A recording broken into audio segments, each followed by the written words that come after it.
गणपती बसविल्यापासून 10 दिवस सर्व शासकीय कार्यालये गणेशमय झालेली असतात. त्यांना कोणी आळा घालत नाही. शासकीय कार्यालयातून त्याचे उच्चाटन कोणीही करीत नाही. मग सर्व धर्म समभाव कोठे दडलेला दिसतो? कुठे आहे? शासकीय कार्यालयात एकाच विशिष्ट धर्माच्या देवाची पूजा अर्चा व फोटो. आपला देश भारतीय संविधानाप्रमाणे कोणत्याही एकाच विशिष्ट धर्माला किंवा त्यांच्या देवाला स्थान देत नाही. सर्व धर्माबद्दल समभाव ठेवतो. परंतु असे असले तरी शासनाने कर्मचारी अंधश्रद्धेला व देवाला कसे चिकटलेले असतात त्याचे प्रत्यांतर आपणास प्रत्येक कार्यालयातून पाहायला मिळते.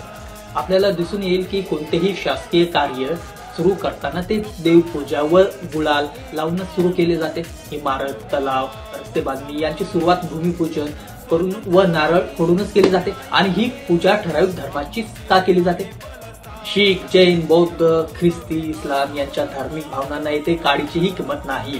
त्यांच्या मनाची व भावनेची तेथे कुचंबना होते हा विचार कोणीही करीत नाही. सत्यनारायणाची कथा वाचून शासकीय इमारत भरणी होते. तलाव पूजन, पायाभरणी, रस्ते बांधणी इत्यादी कामांच्या सुरुवातीला पूजा केली जाते. अनेक शासकीय कार्यालयातून शाळेतून देवी, सरस्वतीचे, गणपतीचे, लक्ष्मीचे फोटो आढळतात. गणेश उत्सवामध्ये तर सर्रास शासकीय कार्यालयातून राजरोसपणे गणेश स्थापना केली जाते. उद्या मुस्लिम बांधवांनी सुद्धा मागणी केली की आमचेही सण शाळेतून व शासकीय कार्यालयात साजरे करा, कारण त्यांचाही तो धर्मच आहे ना.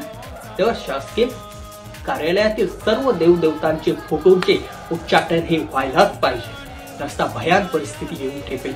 गणपती बसविल्यापासून 10 दिवस सर्व शासकीय कार्यालये गणेशमय झालेली असतात. त्यांना कोणी आळा घालत नाही. शासकीय कार्यालयातून त्याचे उच्चाटन कोणीही करीत नाही. मग सर्व धर्म समभाव कोठे दडलेला दिसतो? कुठे आहे?